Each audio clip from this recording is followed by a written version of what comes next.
आज नवरात्रि का दूसरा दिन है और 9 दिन हम सब ने साधना भी करनी है और तपस्या भी करनी है। केवल साधना और तपस्या नहीं करनी है, बल्कि साधना से प्राप्ति का अनुभव करना है, तपस्या से शक्ति का अनुभव करना है। जो देवी स्वरूपा है उसकी अष्टभुजाओं में, क्योंकि दुनिया में जब शक्ति का कभी प्रदर्शन करना होता है तो किससे होता है? बाजुओं से होता है। आप में कितना ताकत है, आपका कितना स्टेमिना है, क्या कहते हैं? बाजुए, बाजू है ना, दम में कितना तुम्हारी बाजुओं में। तो इसलिए सिंबॉलिक रूप में माँ दुर्गा को अष्टभुजाएं दिखाते हैं। यानी माँ दुर्गा जो शक्ति का प्रतीक है, शिव से उसने अष्ट शक्तियों की प्राप्ति की। उसमें पहली शक्ति है विस्तार को संकीर्ण करने की शक्ति। आज हमने सारा दिन अटेंशन देना है, ध्यान देना है, चिंतन करना है, अभ्यास करना है। विस्तार को संकीर्ण करने की शक्ति। दुनिया के अंदर दिखाते हैं कछुआ क्या करता है?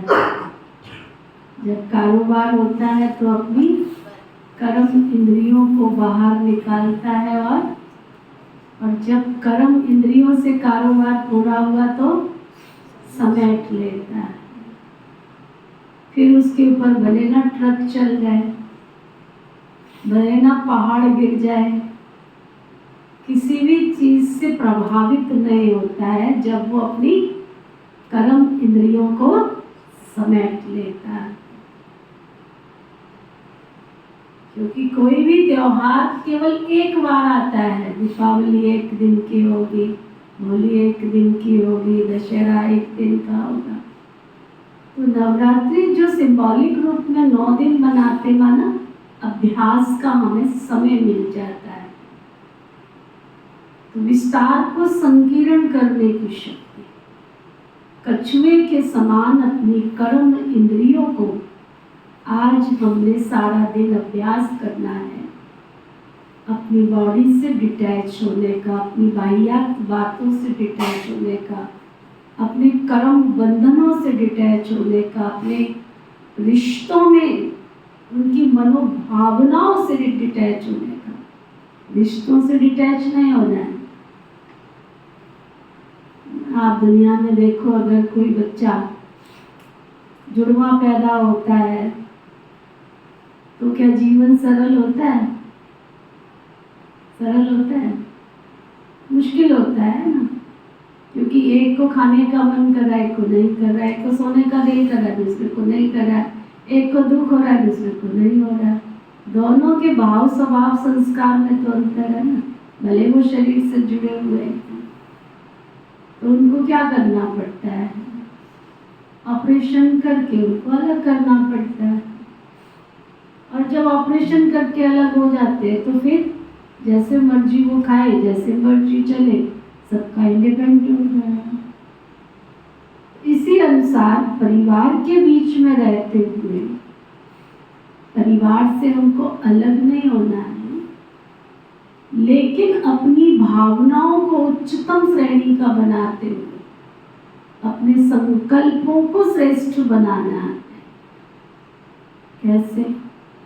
सारा दिन अगर हम किसी से उम्मीदें रखते, कोई व्यक्ति मेरे अनुसार तो नहीं चल सकता है। तो जब कोई व्यक्ति मेरे अनुसार नहीं चलता है तो उनको क्या होता है? बदले में हर्ट होता है, दुख होता है। तो जब मैं दुखी होती हूँ तो मेरे वाइब्रेशंस क्या होते हैं सामने वाले के पास? दुख के जाएंगे या सुख के जाएंगे? तो अंदर गति में अपने परिवार को क्या दे रही हूँ? दुख दे रही हूँ या सुख दे रही हूँ?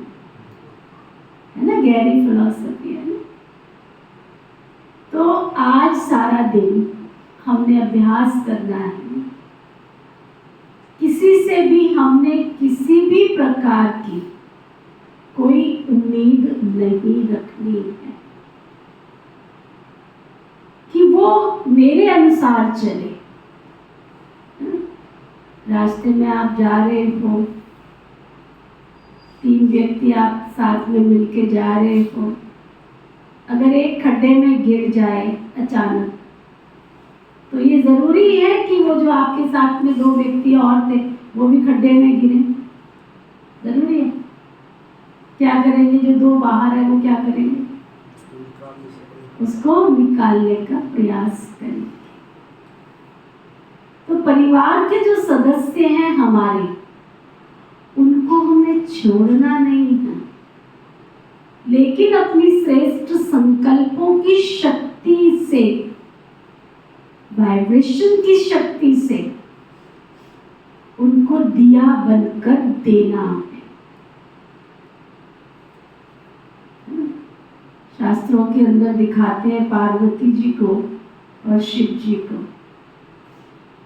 शिव जी तपस्या करने के लिए कैलाश पर्वत पर चले गए थे, लेकिन पार्वती जी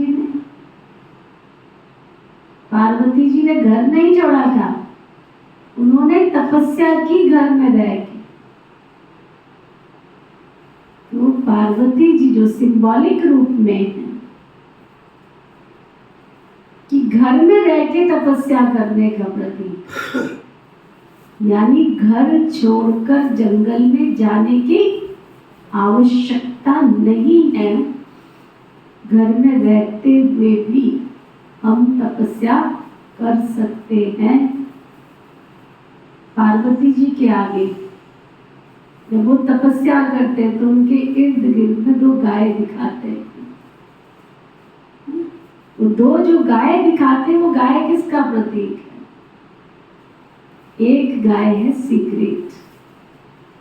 परिवार के बीच में जब हम रहते हैं तो कई बातों को हमें क्या करना पड़ता है? हर बात हर व्यक्ति के साथ शेयर करना जरूरी नहीं है। कौन सी बातें जिससे सामने वाले को हर्ट हो, दुख पहुंचे, कष्ट पहुंचे, ऐसी बातों को हमने क्या करना है?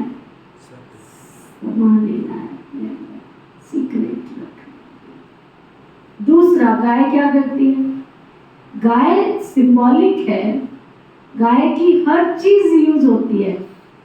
गाय का दूध, गाय का यूरिन, गाय का गोबर, यानी गाय जो है वो क्या करती है?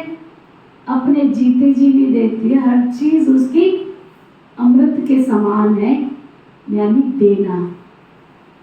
देने वाला व्यक्ति कभी भी जीवन में कभी खालीपन महसूस नहीं करता है।